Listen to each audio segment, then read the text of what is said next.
नमस्कार, welcome to PSC वे। इस video में हम आज जो 22 मार्च को एमपीपीएससी स्टेट सर्विसेज का जो एग्ज़ाम हुआ था उसके जो हम 50 क्वेश्चन आते हैं एमपी जीके से जुड़े हुए, जिसमें 35 क्वेश्चन एमपी जीके के रहते हैं, 5 क्वेश्चन हमारे करंट अफेयर्स के रहते हैं और जो 10 क्वेश्चन होते हैं हमारे वो आईसीटी से जुड़े हुए रहते हैं।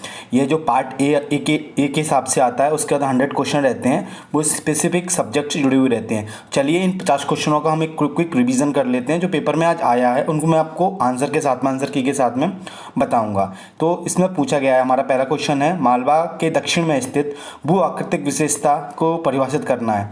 तो देखो कौन सी विशेषता देखी है, तो आपने ये देखा होगा कि हम देखें तो कई लोग कंफ्यूज हुएंगे सतपुड़ा और हमारे विंध्याचल में, लेकिन विंध्याचल हमारा मालवा के दक्षिण में देखा जाता है। क्योंकि अगर हम देखें एमपी का एक मैप बनाएंगे हम, तो यहाँ पे हमें मालवा दिख जाएगा, लेकिन यहाँ पे जो आता है ना, ये नर्मदा सोन वाला आता है, एरिया आता है, और यहाँ पे विंध्याचल देखने को मिल जाता है, और फिर उसके बाद में हमारा सतपुड़ा आता है। इसलिए इसका आंसर ये हो जाएगा, क्या हो जाएगा, हमारा सतपुड़ा हो जाएगा, वो विंध्याचल हो जाएगा। उसके बाद में हमारा दूसरा क्वेश्चन है कि मध्य प्रदेश के बुंदेलखंड क्षेत्र को सबसे महत्वपूर्ण भू आकृतिक विशेषता क्या है। तो आपने देखा होगा कि जो अवशिष्ट पहाड़ियाँ हैं, यहाँ पे छोटी छोटी पहाड़ियाँ आपको देखने को मिल जाएंगी, जो मुख्यतः विंध्याचल रेंज एवं अन्य रेंजों की देखने को मिल जाए। तो ऑप्शन ए इसका आंसर हो जाएगा, हमें देखने को मिलेगा। वहीं काली मिट्टी में किस तत्व की मात्रा आती है। देख एक बात ध्यान रखना, हमारी जो भी मृदा पाई जाती है हमारे यहाँ पे, तो उसमें एनपीके की कमी आती है। और अगर आपसे पूछ लिया जाए तो इसमें किन की प्रचुरता पाई जाती है, तो लोहे व चूने की प्रचुरता पाई जाती है, लेकिन कमी किसकी पाई जाती है, तो फास्फोरस और नाइट्रोजन की कमी पाई जाती है। उसके बाद में हमारा क्वेश्चन है 4th नंबर का, मध्य प्रदेश के उष्ण आर्द्र पतझड़ वन किन वनों में पाई जाती है। देखो यहाँ पे आर्द्रता देखी जान, एक वर्ड देख लो, आर्द्रता। आर्द्रता का अर्थ होता है जहाँ पे वर्षा होती है, तो बालाघाट, मंडला व शहडोल में ये वन देखने को मिल जाते हैं। भाई यहाँ पे ये पूछ लिया जाता है कटीले वन कहाँ देखने को मिल जाते हैं, तो मुरैना सिपरी वाले क्षेत्रों में कटीले वन देखने को मिल जाते हैं। इसका ऑप्शन बी आंसर हो जाएगा।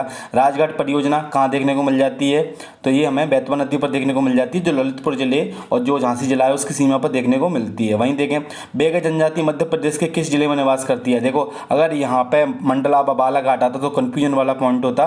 देखो यहाँ तो हमें तो यहाँ देखने को मिल जाती है कौन सी, भील जनजाति, यहाँ देखने को मिल जाती है भारिया जनजाति, और यहाँ पे हमें जो हमारी कोरकू जनजाति है, बंदोरिया जो आपने पढ़ा होगा, वो देखने को मिल जाएगी। तो इसका आंसर क्या हो जाएगा, डिंडोरिया के नाम से आंसर हो जाएगा, ऑप्शन डी हो जाएगा। वहीं देखें हम निम्नलिखित में से मध्य प्रदेश की कौन सी पिछड़ी जनजातियां हैं, तो ये तो है नहीं, ये तो हमारी मुख्य जनजातियां हैं। गौड़ पहले नंबर पर भील आती है, दूसरे पे गौड़, तीसरे पे कोल आ जाती है, उसके बाद अन्य स्टार्ट हो जाती है। तो सहरिया, बेगा, भारिया हमें देखने को मिल जाएंगी मध्य प्रदेश की पिछड़ी जनजाति, जिनके लिए आहार अनुदान योजना के तहत 1500 रुपये प्रदान किए जाते हैं। महिला जो उनका मुखिया होता है उसको, क्योंकि इनके खाद्य जो पोषण है उनको बढ़ाने के लिए, कुपोषण को कम करने के लिए आहार अनुदान योजना 2017 में प्रारंभ की गई थी। इसी के साथ में हम जो शहरी जो पिछड़ी हुई जनजाति, विशेष पिछड़ी जनजाति में 3 तो मध्य प्रदेश की हो गई, देश में कितनी है, तो 75 में। सबसे ज़्यादा कहाँ देखने को मिल जाएंगी, हमें उड़ीसा में देखने को मिल जाएंगी। क्या बोला जाता है इनको, पीबीटीजी बोला जाता है। क्या बोला जाता है, पीबीटीजी, पर्टिकुलर वल्नरेबल ट्राइब्स ग्रुप्स जो है इसके अंतर्गत आते हैं।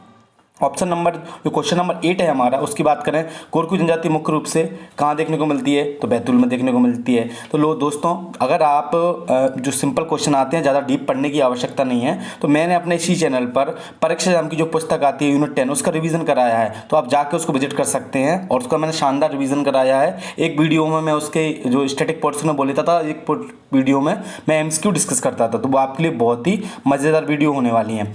उसके बाद में जो 9वां क्वेश्चन है हमारा, 2011 की जनगणना के अनुसार मध्य प्रदेश की कुल जनसंख्या का अनुपात कितना है, तो हम ऐसे पढ़ते हैं 21.1 या 09 के नाम से, तो ये इसका ऑप्शन ए आंसर हो जाएगा। 0 आपको देखने को मिल जाएगा मुख्य रूप से, तो इसका आंसर हो जाएगा 21.1 देखने को मिलता है, तो वही 09 उसके आता है। उसके बाद में हमारा अगला है, सहरिया जनजाति मुख्य रूप से निम्न में से किस जिलों में निवास करती हैं, तो सहरिया उत्तर के जो जिले हैं, श्योपुर में मुख्य रूप से इनके लिए शैशवीपुरा में रेडियो स्थापित किया गया है, तो वहीं शिवपुरी, ग्वालियर और हमें कुछ क्षेत्रों में, मुरैना वाले क्षेत्रों में भी देखने को मिल जाएगी। तो ये तो मुख्य इसके केंद्रित जिले हो जाते हैं उत्तरी मध्य प्रदेश में। अब है हमारा अगला क्वेश्चन 11वें नंबर का, निम्नलिखित में से कौन सी ई गवर्नेंस परियोजना मध्य प्रदेश में शुरू की गई थी। ज्ञानदूत का आपने नाम सुना होगा, 2004 के आसपास देखने को मिल जाती है। कहाँ से, धार जिले से। इसमें जो भी हमारे डिजिटल कार्य मुख्य रूप से इसमें देखने को मिल जाते हैं। वहीं डेटा जो भंडारण की वह लचीली व सेल्यूलेट सामग्री से एक लूप शामिल होता है जिसमें विद्युत चुंबकीय आवेश से हम संग्रहित करते हैं। आपने टैप देखा होगा, टैप का भंडारण, तो उसमें देखा होगा एक लूप चलता रहता है ऐसे, तो लूप होता है और उसके बाद में जो विद्युत चुंबकीय आवेश के माध्यम से, मतलब जो विद्युत चुंबकीय आवेश होता है उसके माध्यम से डेटा में आपने देखा होगा कि बैटरी लगी रहती है, जैसे टेप रिकॉर्डर हुआ करते थे पहले, तो उसमें भी सेल डलते थे, तो विद्युत चुंबकीय आवेश के माध्यम से रिकॉर्डिंग होती है। तो ऑप्शन ए इसका आंसर हो जाएगा। उसके बाद में हमारा जो CPU में जो मेमोरी का क्रम होता है वो क्या होता है, तो सबसे पहले देखो जो रजिस्टर्ड होता है वो होता है कैश मेमोरी, फिर प्राइमरी मेमोरी और सेकेंडरी मेमोरी हमें देखने को मिल जाएगी। तो ऑप्शन जो हमारा उसका बी आंसर हो जाएगा। उसके बाद में हमारा है जो क्वेश्चन नंबर 14, निम्नलिखित में से कौन सा मशीन लर्निंग का एक प्रकार नहीं है। तो देखो आपने देखा होगा सुपरवाइज्ड, अनसुपरवाइज, रिफोर्समेंट, तो आपने ये नहीं देखा होगा कहीं पे, रिवर्सड आपने कहीं नहीं देखा होगा लर्निंग, तो ऑप्शन सी इसका आंसर होगा। उसके बाद में अगला क्वेश्चन है हमारा 15 नंबर का, कृत्रिम इंटेलिजेंस AI की प्रगति के साथ में एक नई चुनौती की घटना सामने आई है जिसमें कुछ वीडियो, छवियाँ और कुछ ऑडियो हमें ऐसा दिखाई देता है कि बिल्कुल व्यक्ति है, लेकिन वो मुख्य रूप से वो नहीं होता है, तो उसको क्या बोलते हैं, उसको डीप फेक बोलते हैं। इसकी ब्रांड एम्बेसडर किसको बनाया गया है, तो स्मृति मंदाना को इसके लिए बनाया गया है, इसकी जागरूकता के लिए, क्योंकि उनकी एक वीडियो थी बहुत वायरल हुई थी। तो एक क्वेश्चन भी आ सकता है कि साइबर सुरक्षा में जो वर्चुअल वो है कृत्रिम बुद्धि उससे जुड़ी हुई जो अपराध है उनके लिए कौन सा ब्रांड एम्बेसडर है, तो वो है हमारी रश्मिका मंदाना, स्मृति मंदाना नहीं, रश्मिका मंदाना जो साउथ की एक्ट्रेस है वो। किस पुरातत्व ने हथनौरा में खोपड़ी के जीवाश्म खोज दी थी, जो अरुण सोनकिया जी थे हमारे, उनके द्वारा, विष्णु श्री बागड़कर जी के द्वारा भीमबेटका की खोज की गई थी, और जो रातापानी अभ्यारण्य उसका नाम इनके नाम पर रख दिया गया है। वहीं हम देखें अगला क्वेश्चन हमारा, जो नागवंश की जो संस्था वृषनाग थे उन्होंने किस स्थान पर अपनी तो विदिशा में अपनी इन्होंने वो बनाई थी। उसके बाद पदम पलैया जो क्षेत्र किससे संबंधित है, उज्जैन वाले क्षेत्र से संबंधित है, वो ग्वालियर वाले क्षेत्र से संबंधित है, तो विदिशा इसका आंसर हो जाएगा। प्रसिद्ध कवि एवं नाटककार राजशेखर कलचुरी शतक किसके यहाँ आश्रय था, युवराज प्रथम के यहाँ पे इनको आश्रय प्रदान था, तो ऑप्शन ए आंसर हो जाएगा भाई। किस मुस्लिम सेनापति ने परमार शासक महलक देव को परास्त करके वहाँ पर अधिकार कर लिया था, आयन मुल्क आपने बहुत नाम सुना होगा, तो उनने यहाँ पे अपना अधिकार ले लिया था। उसके निर्माण के जो फारूकी वंश के संस्थापक थे तो मलिक राजा। देखो दोस्तों, जब डीपली क्वेश्चन नहीं पूछे जाते हैं, सिंपली सतही क्वेश्चन पूछे जाते हैं, असिस्टेंट प्रोफेसर हुआ या इसमें सतही क्वेश्चन पूछे जाते हैं, जहाँ डीप की पढ़ने की आवश्यकता नहीं होती है, बस आप इन्हीं को बार बार पढ़िए, ये क्वेश्चन गलत नहीं होना चाहिए। उसके बाद में हमने देखा था जो 2025 के नोबेल पुरस्कार है, अभी देखो जब दिसंबर में हुए थे और ये वाले पेपर में क्वेश्चन पूछ ले गए, ऐसी जनवरी से फरवरी तक का करंट अफेयर्स MPPSC प्रीलिम्स 2026 में पूछा जा सकता है। तो लसन कृष्णकाउ जो कि हंगरी के मुख्य रूप से कहाँ के हैं, हंगरी के, ये भी पूछा जा सकता है कहाँ के हैं, हंगरी के। इन्होंने लॉन्ग सेंटेंस के रूप में एक तरीके से कहावत लिखी थी, और किस प्रकार से हम लोगों के उसके व्यवहार को या फिर जो भी चीज़ें उनको बदल सकते हैं उसके बारे में है। कौन सा बिना अतिरिक्त ऑक्सीजन के माउंट एवरेस्ट पर सफलतापूर्वक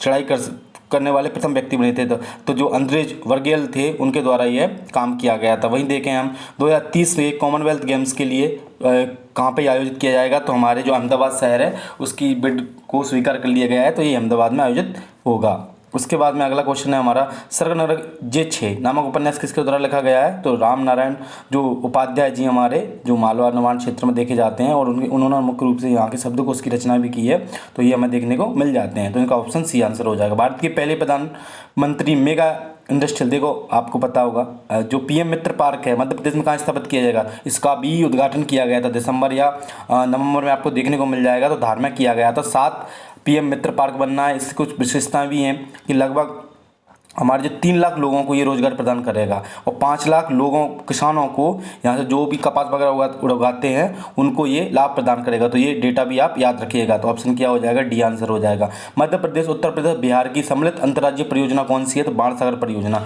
जिसमें 25% तो मिलता है बिहार को, 50% MP को देखने को मिल जाता है। किस नदी पर, सोन में। कहाँ पर बनी हुई है, देवलोध में, ओनली देवलोध में, अन्य में भी बनी हुई है बाणसागर फर्स्ट सेकंड थर्ड के नाम से, तो देवलोध में जो बनी हुई है वही ये संयुक्त परियोजना देखने को मिल जाएगी। वहीं देखें चांदनी ताप विद्युत केंद्र की स्थापना कहाँ पर की गई थी, नेपा नगर में 17 मेगावाट के जो चांदनी विद्युत है वो है ताप विद्युत केंद्र, वहाँ पर की गई थी। तो ये क्योंकि जो नेपा नगर न्यूज़ प्रिंट था हमारा, उसके लिए इसके लिए बिजली की आवश्यकता थी, तो ये हमें देखने को मिल जाता है, 1953 के आसपास देखने को मिल जाती है। उसका अमरकंटक ताप विद्युत गृह, तो ये हमारा कौन सा, अनूपपुर का जो चचाई क्षेत्र है वहाँ पे हमें देखने को मिल जाता है, ऑप्शन सी इसका आंसर हो जाएगा। वहीं देखें हम 2011 में जनगणना के अनुसार मध्य प्रदेश की नगरीय जो है वो कितनी होती है हमारी, 27 दशमलव कुछ देखने को मिलती है, 6 देखने को मिलती है, और जो बाद में 72.4 हमारी ग्रामीण होती है। तो ये उन्होंने देख लिया, बहुत अच्छी तरीके से क्वेश्चन डिजाइन किया है, क्योंकि कई बार क्या है वो सीधा डेटा दे देते हैं 27, 28, 29, तो उसके बाद में में क्या लोग बात कर देते हैं कि सर ये 28 के करीबन है, तो उन्होंने अच्छे से बनाया है 27 से लेकर 29%। निम्नलिखित में से मध्य प्रदेश का कौन सा जिला उत्तर प्रदेश व छत्तीसगढ़ की दोनों से साथ में सीमा साझा करता है? तो हमारा सिंगरौली हमें देखने को मिल जाता है। वहीं हम आगे देखें, अगला क्वेश्चन 31 नंबर का, मध्य प्रदेश जो पंचायत उपबंध अनुसूचित जाति विस्तार जो नियम है 2020 पेशा एक्ट किस नियम के अंतर्गत ग्राम सभा के को कपट द्वारा अंतरिक्ष अनुसूचित जनजातियों को भूमि की वापसी का अधिकार दिया गया है? तो अनुच्छेद 22 के तहत दोस्तों लोग कह रहे होंगे ये क्वेश्चन कहाँ से पूछे गए। अभी आप देखिएगा, चाहे असिस्टेंट प्रोफेसर का हो, माइनिंग ऑफिसर का हो, चाहे इंजीनियरिंग सेवा का हो, अब उन्होंने अपने सिलेबस में 4 एक्ट जोड़ दिए हैं। कौन कौन से एक्ट हैं? एक तो एक्ट है हमारा पर्यावरण संरक्षण अधिनियम, एक SC/SC एक्ट, एक पेशा एक्ट और एक गौवर्धन से जुड़ा हुआ एक्ट। ये 3 एक्ट हमें 4 एक्ट हमें देखने को मिल जाते हैं। उसके बाद में जो अगला क्वेश्चन है हमारा, जो राज्य स्तरीय कोल जनजातीय अभिकरण का नाम परिवर्तित करके कब कर दिया गया? तो ये हमें 2012 में देखने को मिलता था। ऑप्शन डी आंसर है। प्रधानमंत्री जनजाति न्याय महानिबंधन जो PM जनमन 2 के अंतर्गत 2024-25 में मध्य प्रदेश कितने जिलों को सम्मिलित किया गया था? तो इसके अंतर्गत मध्य प्रदेश के 24 जिलों को सम्मिलित किया गया था। दोस्तों ये जो क्वेश्चन है जो MPPSC प्रीलिम्स 2026 का होने वाला है उसके लिए बहुत ही इंपॉर्टेंट है, तो आप इनको अच्छे से पढ़ लीजिए। उसके बाद SC/ST एक्ट जो 1989 का किस धारा में लोक सेवक को अनुसूचित जाति या जनजाति सदस्य नहीं है उसे कर्तव्य उपेक्षा दंडित किया जाएगा? तो धारा 4 है उसके तहत ये हमें देखने को मिल जाएगा। वहीं है जनजाति मंत्रणा सलाहकार परिषद अध्यक्ष उपाध्यक्ष में कुल कितने सदस्य होते हैं? तो हमें 20 देखने को मिल जाते हैं। ऑप्शन जो C है इसका आंसर हो जाएगा। अगला क्वेश्चन है ग्रामीण विकास जो मध्य प्रदेश में जो वन विकास निगम है तो 24 जुलाई 1975 को इसकी स्थापना की गई थी। भोपाल में मुख्यालय इसको देखने को मिल जाता है। उसका 37 नंबर का क्वेश्चन है हमारा मध्य प्रदेश में जैविक संसाधनों को बेहतर उपयोग के उद्देश्य के लिए 2001 में किस विभाग का गठन किया गया था? जो जैव प्रौद्योगिकी परिषद है मध्य प्रदेश की उसका ये बायोटेक्नोलॉजी जो परिषद है काउंसिल है उसका गठन किया गया था। ऑप्शन बी आंसर हो जाएगा। मध्य प्रदेश में वनों का विभाजन किस आधार पर किया गया है? वनस्पति एवं भौगोलिक क्षेत्र के आधार पर। ऑप्शन बी हमें देखने को मिल जाता है। वहीं विपणन वर्ष 2024-25 में किस फसल के उपार्जन के लिए न्यूनतम समर्थन मूल्य प्राइस सपोर्ट स्कीम जो पहली बार किया गया था? तो सोयाबीन के लिए किया गया था। आपने देखा भी होगा कि ये जो हमारे मुख्यमंत्री थे उन्होंने कई सभाएं की थी कि सोयाबीन उत्कर्ष के रूप में कई सोयाबीन कल्याण इस तरीके से किसानों कल्याण के रूप में अंतरण किए गए थे जो करोड़ों रुपए वे हमें देखने को मिले थे। वहीं मध्य प्रदेश का सकल घरेलू उत्पादन में कितना देखने को मिल जाता है? तो 15,03,395 करोड़ हमें देखने को मिल जाता है। अभी नवीन डेटा हमें समक्ष आया था। उसके बाद में फरवरी 1930 में जबलपुर में जो दैनिक लोकमत है तो ये हमारे DP जो मिश्र हैं जो हमारे जो मुख्यमंत्री भी रहे हैं DP मिश्र, तो उनके द्वारा इसको संपादित किया गया था। उसके बाद में आर्य समाज को जो स्थापना भोपाल में किस नाम से की गई थी 1890 में? तो मित्र सभा के नाम से इसकी स्थापना की गई थी। उसमें paper relating to the aboriginal tribe of the central provinces किसकी रचना है? तो जो स्टीफन हिफ्लॉस की जो रचना है हमें देखने को मिल जाएगी। और ये जो है ना ये जब परीक्षा नाम की लास्ट पेज है ना उसमें ये हमें देखने को मिलती है। भाई मध्य प्रदेश की कौन सी जनजाति मुख्यतः मेघनाथ आराध्य है? तो कुरकुओं के अपने आराध्य मानती हैं वो। उसके अंदर 35 नंबर का क्वेश्चन है मध्य प्रदेश में प्रजामंडल 1938 में इसकी स्थापना की गई थी। अगला क्वेश्चन है हमारा मध्य प्रदेश के उप लोकायुक्त का कार्यकाल 6 वर्ष के लिए होता है। वहीं देखें मध्य प्रदेश के सबसे जो ऑप्शन डी इसका आंसर होगा। मध्य प्रदेश के किस मुख्य सचिव का कार्यकाल सबसे लंबा है? तो RP नरोन्ना जी 2 बार बनाए गए थे, उनका ये दूसरे वाले थे हमारे।